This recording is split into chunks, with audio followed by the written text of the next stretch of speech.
Hi guys, it's Jenny here. We are out in the rain getting some foraging stuff ready for the perfect Christmas wreath.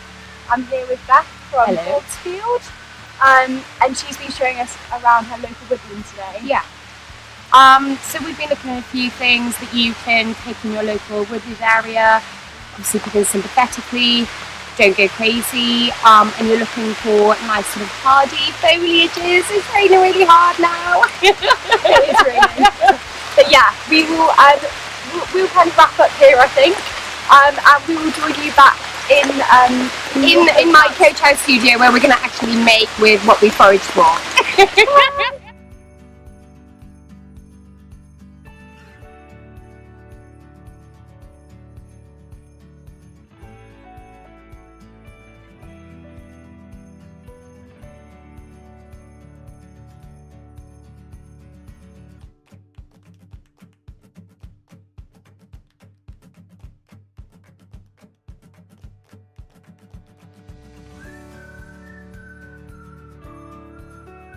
Hi guys, so we are now back and slightly drier than we were when we were foraging.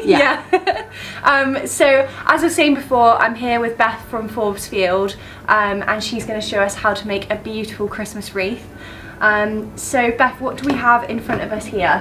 Okay, so we've got quite a few of the things that we picked earlier when we were on our little rain-sodden walk.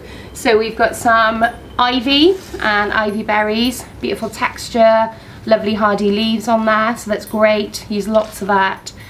This is a vine called salam, which is kind of basically like a really dried out vine. You can find that and pick that in the little wood or the forest area. That's great for texture. This is called yew. Loads of people have yew trees in their garden. It's also known as western hemlock, but be careful when you use this because it can be an irritant, so make sure you wash your hands and don't let the dog or cat chew it. Then we have good old bay. Amazing smell on this, lasts a lifetime. It's a really good solid worker. Some really cute little crab apples, kind of look a little bit like cherries. They're so cute, aren't they? Yeah, they are. Yeah, so they're really pretty. And then we've got good old Christmas holly. We do have some berried holly around as well. That's actually picked from my garden.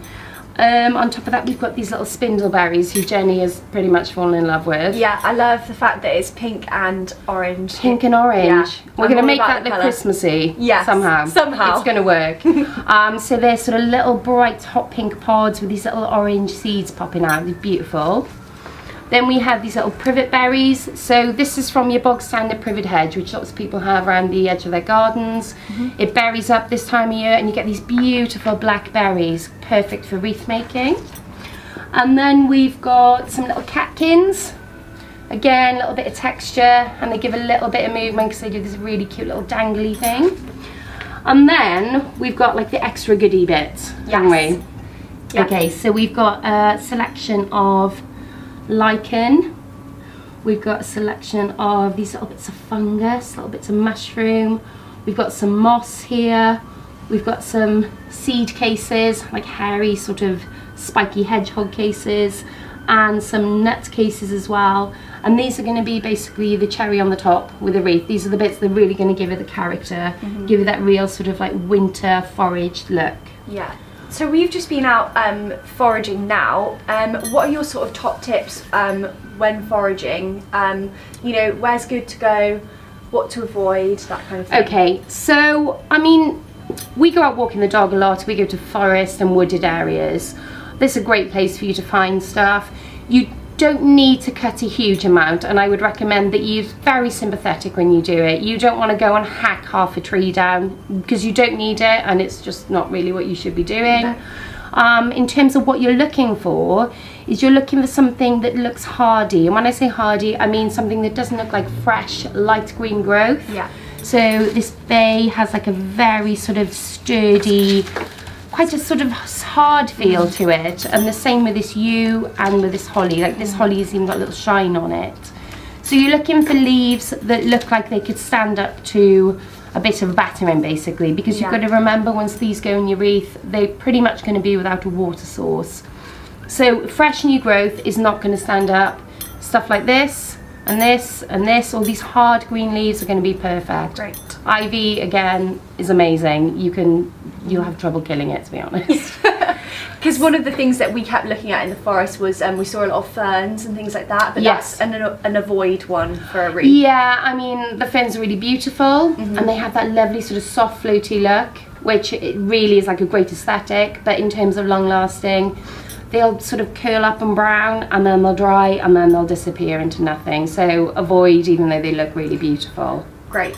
Yeah. Fab. So in terms of making the base for the wreath, we're going to be foam free, because we're aiming to be completely foam free for next year. Oasis and Florist foam is really bad for the environment. It doesn't biodegrade. It probably causes a huge amount of unknown problems for your lungs as you inhale the dust and all this kind of stuff. So we're going to use moss and this sort of metal frame, and what we're going to do is going to bind the moss onto this, so we have like a sort of fat rounded base, and then we're going to bind all the foliage on using this reel of binding wire, and it's all going to go in, so we're going to create sections at a time. Okay. And that's how it's going to work. And where can we buy, you know, like our bases and maybe some dried moss? Where's the best place to go for something like that? Okay, so Florist Sundry shop, they're pretty good. Yeah. There's one in Cardiff that I use a lot, and the public are welcome to go there as well. That's a place called Whittington's, and that's where you can get all your sundries like this. If you're not in that area, then somewhere like Hobbycraft, I guess, will sell these kind of things. And also garden centres. Garden centres are really good at selling little bits of florist sundries and supplies, so go and have a nose there as well. Fab.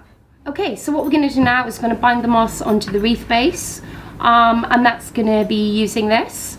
And what we're going to do is you're going to make sort of sausages of moss. Sounds weird, but it's the way we do it. So you're sort of making this sort of shape, like a roll of moss, and it's going to sit on like this. Okay, you're going to take your, that's it. Like that? Yeah. Yeah, you got it, Jen. This is your binding wire, and we're going to bind like this, and you're just pulling it through and over.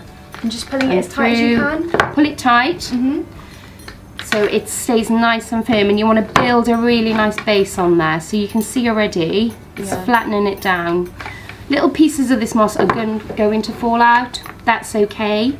You can always go back over and do an extra layer if you want it, if you feel like it's a little bit skinny in places. And you do this all the way around.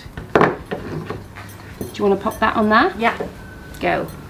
And just wrap? Yeah, and just wrap.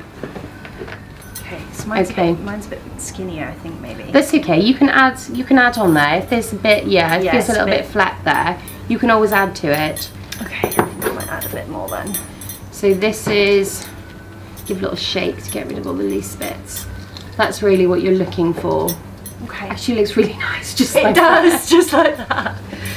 Just Okay. the minimalist moss wreath. So I feel like you've squished yours a lot more than I have, maybe. So It's probably I have a closer binding on the on the reel, yeah. whereas you probably maybe put more gaps between. Right. How does he look? He looks great. What you need to do now Yes. is you need to cut this. Okay. Say we cut it there, okay? Yeah. You need to turn him over. You need to thread this into there, Yeah. and that push him right in, and that'll stop the wire coming undone and Okay. springing out, you know? Yes. I think this one might need a bit of a haircut. Do you know what the good news? This is just the base. Yeah. You've got the pretty stuff to go on, so you're not going to see this anyway. So it doesn't matter if it's rough, if it looks a bit uneven, it's not the end of the world. And also the final product that we're looking for is not sort of perfection, it's not perfect symmetry, it's about texture, it's about it looking like it's homemade, like it's handmade. It's not supposed to be the perfect symmetrical wreath. Yeah. And I think that, you know, You're supposed to enjoy it. This is about enjoying the process of it, not about stressing about the fact that it's not perfect. yeah.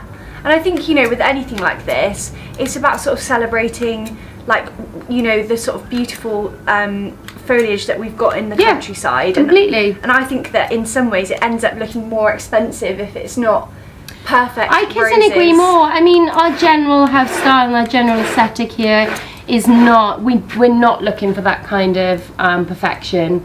Perfection for us is about something that is gorgeous to look at. It doesn't have to be perfect in the traditional sense. Okay, mine has had a haircut. You are very right, it is very satisfying. I told you. Okay, so base is ready. So next we're going to start binding the foliage on. Right, okay, so we're going to clear this moss off the table. Okay. And then we're going to get the foliage up here. Okay.